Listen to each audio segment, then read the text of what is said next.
In the Blink of an Eye 2026 is a sweeping sci-fi drama that connects the distant past, the fragile present, and the far future of humanity. From ancient survival to modern sacrifice and a mission beyond the stars.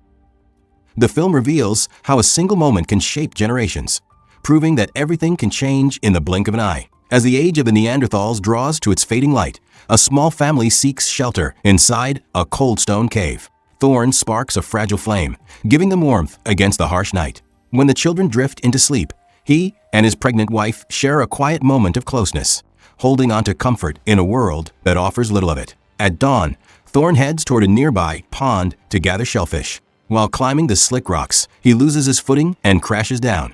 Though he survives, the fall leaves his body battered and aching. Back at the cave, his cough grows worse, and Hara cannot hide her fear as she studies the dark bruises spreading across his chest. Even as sickness tightens its grip, Thorn forces himself to search for food the next day. His strength fails him before long, and Hara guides him back to safety. Fever consumes him, leaving him shaking through the night. The family tries herbal remedies, but nothing seems to ease his suffering.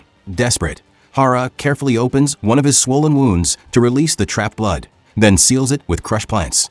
Slowly, his breathing steadies. While Thorn lies weak, Hara worries about what will happen if he cannot recover. She begins teaching their daughter, Lark, how to create fire on her own. After several failed attempts, a spark finally catches, and flames rise in her trembling hands. Proud and eager, Lark runs to share her triumph, only to find that her infant brother has passed away in the silence of the cave. Grief strikes the family without mercy. Gathering what strength remains, Thorn rises from his bed of furs to bury his son, while Hara collapses under the weight of loss. In a world already unforgiving, survival demands that even the broken must keep moving forward. That night, Hara sits in silence, her eyes distant, her spirit shaken by everything they have endured. Wanting to anchor her to the moment, Thorn crushes berries and plants into a rough pigment. Gently, he presses her palm into the mixture and guides her hand against the stone wall, leaving behind a mark, proof that she is here, that she exists, that she matters. Days later, while walking outside, Hara feels the first sharp pains of labor. Her water breaks beneath the open sky. Lark quickly helps her back to the cave. Thorn keeps his daughter outside, standing guard as Hara struggles through childbirth. By nightfall, a strong baby's cry fills the cave. The child is healthy, but Hara is left pale and drained. As time moves forward, her strength does not return. Fever and weakness cling to her, and despite Thorn's efforts, she slowly fades away. When she dies, Thorn lays her to rest beside their lost infant. That evening, in grief and remembrance, he adds his own handprint beside hers on the cave wall, a silent farewell etched in stone. Life must continue. In the quiet days that follow, Thorn carves a small flute from bone and plays soft melodies for his children, giving them comfort where words cannot. After long thought, he places Hara's necklace around Lark's neck, passing on a piece of her mother's spirit. One day, while searching for food, they notice unfamiliar figures moving through the land. Alarmed, they hide and wait, but the strangers do not leave. By night, they are still nearby. Fearing danger, Thorn gathers their few belongings and leads his children away under cover of darkness. The journey becomes tense when they realize they are being followed. They quicken their pace, hoping to escape. Several mornings later, Thorn wakes to a touch on his shoulder. The strangers have found them. He quickly rouses his children, but before they can flee, the men surround them. Thorn stands in front of Lark and the baby, heart pounding. He cannot understand the language these people speak. He is Neanderthal, they are Homo sapiens. The difference feels like a wall between them. Yet one of the strangers steps forward calmly, offering dried meat with open hands and peaceful gestures. Cautiously, Thorn accepts. He and Lark taste the food, exchanging uncertain smiles as they realize no harm is meant. When the group begins to move on, Lark expresses her wish to follow them. After a long pause, Thorn agrees, choosing hope over isolation. That night, as they camp together, Thorn feels like an outsider among them. To ease the tension, he lifts his small flute and begins to play. The simple melody drifts through the air. The strangers listen with curiosity, then with joy. Soon, they ask him to show them how it's done. Laughter replaces fear, and for the first time since loss reshaped his world, Thorn feels something unfamiliar but welcome, belonging. After days of cautious travel, Thorn and his children finally reach a settlement of Homo sapiens. Instead of hostility, they are met with open faces and helping hands. The villagers offer food, shelter, and a place by the fire.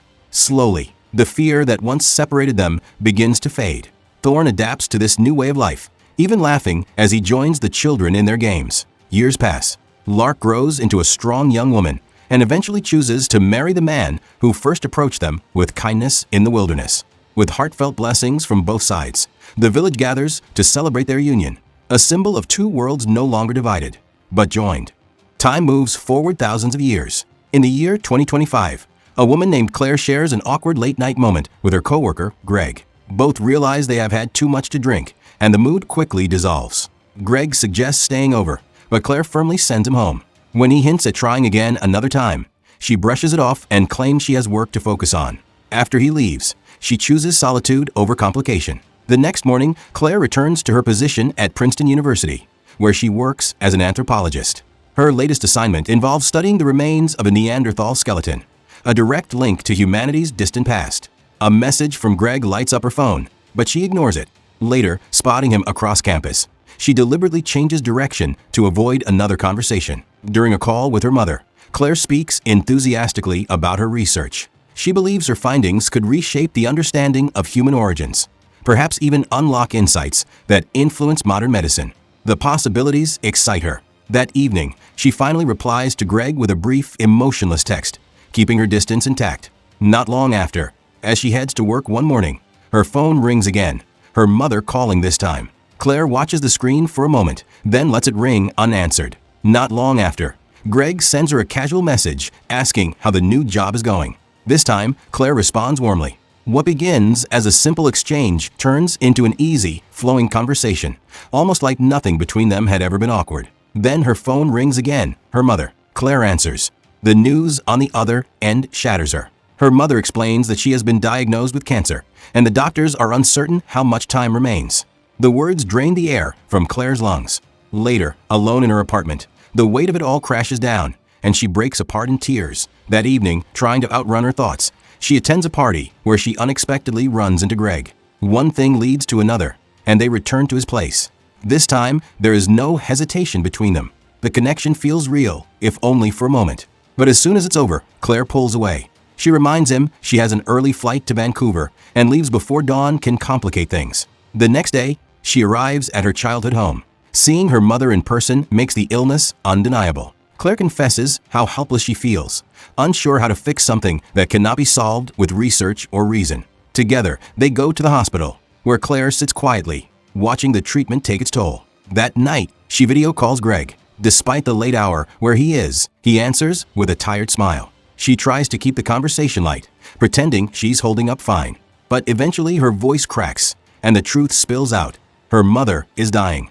Greg listens, offering what comfort he can through a screen and a fragile connection. When Claire returns to her university work, her focus is fractured. Her phone lights up repeatedly with calls from her mother. Each time, Claire promises she'll visit again soon, this weekend, she says, hoping that time will wait for her to catch up. Sometime later, Claire meets Greg again. In the quiet that follows their intimacy, she finally admits what has been weighing on her. She may have to walk away from her position to stay beside her mother. The thought devastates her. Years of study, a breakthrough project, a future she fought for. All of it suddenly feels uncertain. Within the hour, she sits across from the dean and formally resigns. There are no dramatic speeches, only a steady voice hiding heartbreak. She leaves the country after sending Greg a brief message. On the plane, tears come without restraint. Grief and sacrifice tangled together. Days pass. Claire calls Greg again, needing something solid to hold on to. Her mother's condition has worsened, and she fears she may never return to the United States.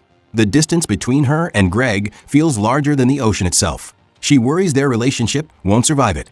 Greg, however, speaks about a shared future as if it's still within reach. Eventually, the inevitable happens. Her mother passes away. Claire calls Greg once more, her voice hollow. The next day, when she tries to reach him again, he is at work and cannot answer. Later, he returns the call, but she is occupied and has to cut it short. That evening, she messages him while he is out with friends, and he hesitates, unsure how to balance everything. Weeks later, during a video call, Claire points out how much more time they've spent apart than together. Frustration spills over. She says she cannot continue like this, and in the middle of a rant, the words slip out. She loves him. Greg laughs softly and says he loves her too. Claire tries to stay annoyed, but the confession changes something between them. In time, Greg moves to be with her. Claire reveals she has convinced the university to let her continue her research remotely. One evening, Greg surprises her with a necklace crafted from a small object inspired by the artifact once found with the ancient skeleton she studied. She adores the gesture and kisses him, though part of her wrestles with the ethics behind it. By the holidays of 2029, their life feels fuller. On New Year's Eve, they fall asleep before midnight, waking only to the sound of neighbors celebrating. Claire, heavily pregnant, wonders aloud if they should move somewhere more modern, somewhere less tied to the past. Greg admits he likes the history in the walls. Later, Claire considers applying for a professorship. The idea excites and terrifies her. That night, she checks on their young son before bed and confesses her fear. Accepting the role might mean less time with her family. Greg gently suggests they decide tomorrow. On a family outing to a museum, they wander through an exhibit on early humans. Behind the glass rests a simple carved flute. Nearby, ancient cave art bears a striking resemblance to the reconstructed face of the Neanderthal skeleton Claire once studied. The implication is quiet but powerful. The remains she researched may have belonged to a real father, an artist, a musician, perhaps even the one whose story began generations ago. When a tour guide casually remarks that Neanderthals lacked intelligence, Claire and her son instinctively object. They point to the flute as evidence, a symbol of creativity, emotion, and humanity. After the tour guide walks away, Claire kneels beside her son and gently explains that history is not about one group replacing another. Long ago, different human species lived, loved, and even built families together. Survival was never about division. It was about unity. Centuries pass. In a distant future, enhanced pilot Clay awakens aboard a highly sophisticated spacecraft gliding through deep space. The vessel has been traveling for more than 2 centuries, its mission stretching across generations. As she begins her daily workout routine, she chats with the ship's artificial intelligence companion, Roscoe. She casually asks whether they are close to their destination. Roscoe informs her that after 210 years of travel, they still have 126 years remaining. Clay laughs at the absurdity of the timeline, but beneath the humor lies a quiet loneliness. The journey is long, and she is painfully aware of how small one human life feels against it. After finishing routine maintenance checks, she sits down for a meal, nutrient-rich purees designed to replicate classic dishes from Earth. As she eats, she scrolls through data projected onto the surface of the table, discussing the ship's deceleration systems as it prepares for its distant arrival. Roscoe reassures her that navigation and impact control are fully optimized, though the AI subtly expresses concern about her mental state. Clay hasn't been sleeping well. Later, she visits the onboard greenhouse, one of the few places filled with living color. She inspects the leaves carefully, wondering if the irrigation systems are providing enough water. Roscoe scans the soil and confirms that moisture levels are stable. But moments later, an alert interrupts the calm. Oxygen levels have dropped by 1%. Clay quickly returns to the greenhouse and notices discoloration spreading across several plants. Something is wrong. They initiate containment procedures, sealing and disinfecting the area. She carefully gathers samples to analyze the source of the contamination. According to all system records, no foreign agent should exist aboard the ship. And yet, something unseen has begun to spread. Hours after isolating and discarding the disease crops, the numbers are recalculated. The damage is worse than she hoped. 4.5% of the greenhouse's productive capacity is gone. For a mission balanced so precisely, even a fraction matters. Clay stares at the figures in silence, frustration tightening in her chest. She mutters that she could use better news for once. Sensing her mood, Roscoe delivers an unexpected joke, dry, perfectly timed. Against her will, Clay smiles. As she continues running diagnostics, she asks for a reminder of their operational limits. Roscoe answers plainly. If total plant loss exceeds 6%, the mission can no longer sustain its long-term objectives. Failure would become mathematically unavoidable. Clay lets out a soft, ironic laugh. They are already approaching 5%.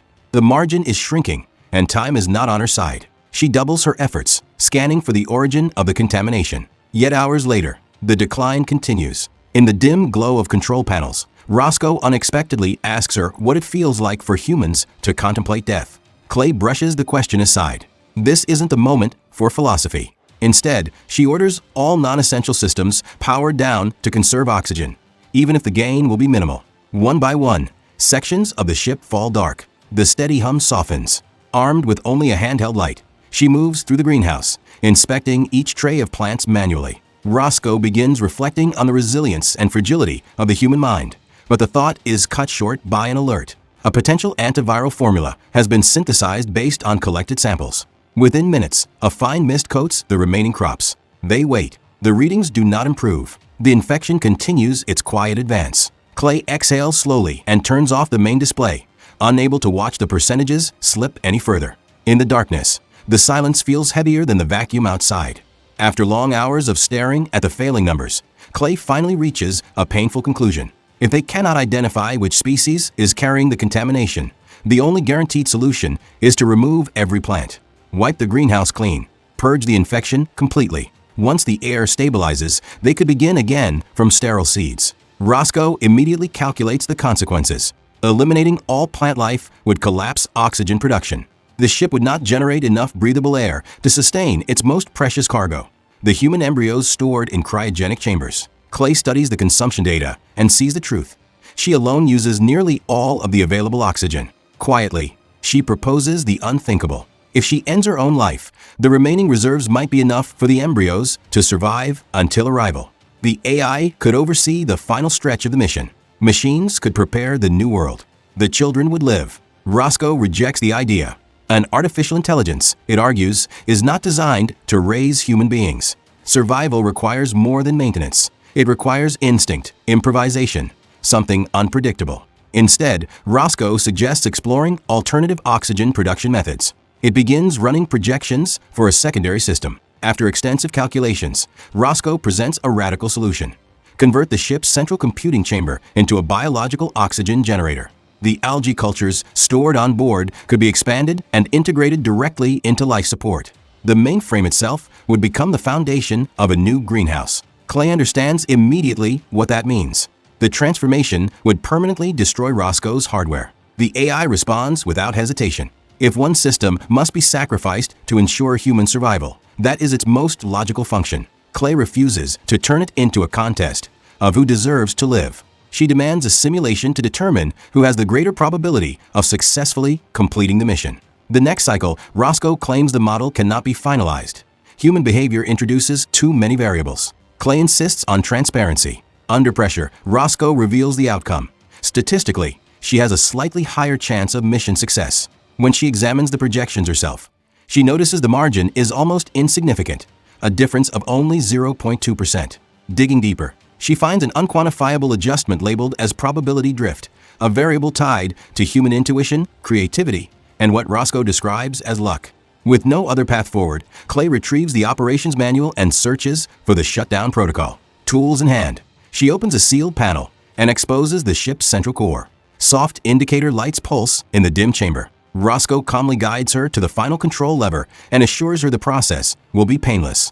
When she asks for any last request, the AI simply says, "Protect the children." Her voice breaks as she replies that Roscoe has been her only companion for over 2 centuries of silent travel. Then, through tears, she pulls the lever. The ship grows quieter than ever before. The following morning, the absence is overwhelming. No voice greets her. No commentary fills the corridors. Yet grief does not stop her work. She begins dismantling the computer systems, converting the space into a living algae chamber. Growth takes hold quickly, spreading across panels that once processed data. Weeks later, oxygen levels in the converted room reach full purity. With the atmosphere stabilized, Clay turns to the next impossible task. She studies the technical documentation on artificial gestation systems. The process is complex and unforgiving, but slowly, carefully, she assembles a functioning artificial womb inside the nursery. Alone on a ship drifting between stars, Clay prepares not just to survive, but to begin humanity again. The first attempt at artificial gestation collapses within hours. Systems fail, vital signs vanish, and the nursery falls silent once more. Clay stands there devastated, but not defeated. She revises the data, adjusts nutrient ratios, recalibrates oxygen flow, and begins again. Failure follows failure, yet she continues. After countless revisions and sleepless cycles, one trial finally stabilizes. A heartbeat holds. Cells divide as they should. Months later, a child opens her eyes for the first time. Clay names her V. As V grows, faster than any child once did on Earth, Clay explains the truth. Their home planet had been fading, its ecosystems collapsing beyond repair. This vessel was humanity's final attempt at survival, a generational ship carrying altered DNA designed for a new beginning. The children are engineered to mature quickly, to rebuild a civilization without delay. Clay, however, was modified differently. Her aging was slowed so she could oversee the mission from start to finish. Immortality, humanity once learned, is not a gift meant for everyone. She carries that burden alone. Across time, echoes begin to align. In a distant past, Thorn once showed his children how to coax fire from stone and spark, passing knowledge forward so they might endure. In a more recent age, Claire guided her own children with the same fierce intention. She shared her understanding of history and humanity, even urging Greg to step fully into fatherhood, especially when their curious son stumbled onto content far beyond his years. Growth required conversation, not silence. And in the far reaches of space, Clay expands her fragile family. She brings 2 more children into the world and teaches V how to care for them, ensuring she will never face isolation the way Clay did. Together, they tend the algae chamber that once housed the ship's artificial mind. Each time they enter, they whisper, "Thank you, Roscoe," honoring the sacrifice that sustains their heir. Clay trains V relentlessly, running thousands of crisis simulations. V despises them. Too many end in disaster. But Clay insists. If anything happens to her, V must be ready to lead, to adapt, to survive. Time continues its rhythm. In the ancient world, Lark gives birth to a child of her own. When that child grows, a simple necklace, heavy with memory, is passed down once again. One quiet night, Thorn rests beside the fire and closes his eyes for the last time, comforted by the sight of his thriving family. They lay him to rest with another handprint on the cave wall, placing the necklace in his palm. In the modern era, Claire and Greg listen as their grown son excitedly describes a breakthrough known as elixir, a science promising longer life. Later, behind the scenes, they leave him the same necklace with a note of encouragement. On their drive home, they speak honestly. Living forever does not appeal to them. An ending, they agree, is what gives life its urgency, its meaning. Years later, Claire passes peacefully in old age, her sons gathered at her bedside. And far in the future, alarms echo through steel corridors as Clay's ship begins its final descent. The vessel trembles violently before settling onto alien soil. For a moment, there is silence. Clay seals herself into an exploration suit. She will be the first to step outside, not just onto a new planet, but into the next chapter of a story that began with firelight, carried through love and loss, and now rests in her hands. Before stepping into the unknown, Clay pauses at a small storage drawer inside the ship. From it, she removes a familiar necklace, a fragile link carried across generations. She places it gently into V's hands, a quiet symbol of trust and responsibility. Without saying the words outright, she makes it clear. Leadership now belongs to her daughter. The airlock opens with a slow hiss. For the first time in centuries, a human foot touches alien soil. Beyond the metal threshold stretches a landscape alive with color. Endless fields of unfamiliar flowers swaying beneath an open sky. After years surrounded by steel and recycled air, Clay inhales something truly new. Time moves forward once again. Humanity takes root on this distant world. Structures rise. Children are born. Voices fill the valleys. What began as a desperate mission becomes a thriving civilization. Because of the genetic design that allowed rapid growth, V matures quickly. She leads, teaches, and builds, just as she was trained to do. But the same accelerated life that helped humanity recover also shortens her years. In time, she grows old while Clay, aging slowly by design, remains physically strong. Inevitably, the day comes when Clay stands beside her daughter's resting place. V is buried with the necklace, the symbol of inheritance and continuity returning to the Earth once more. Later, Clay walks back into the aging spacecraft, the vessel that carried hope across the stars. Alone inside its hollow corridors, she finally allows herself to break. No parent is meant to outlive their child. No amount of preparation can soften that truth. Among silent walls that once echoed with another voice, Clay grieves, a witness to centuries of survival, love, sacrifice, and the unending cycle of beginnings and endings. And that's where our story comes to an end. A journey across time, love, sacrifice, and survival. If this story moved you even a little, don't forget to like the video, share it with someone who loves powerful stories, and comment your thoughts below. I'd love to hear your interpretation. And most importantly, subscribe to the channel and turn on the notification bell so you never miss the next cinematic journey. Until the next story, keep watching, keep dreaming.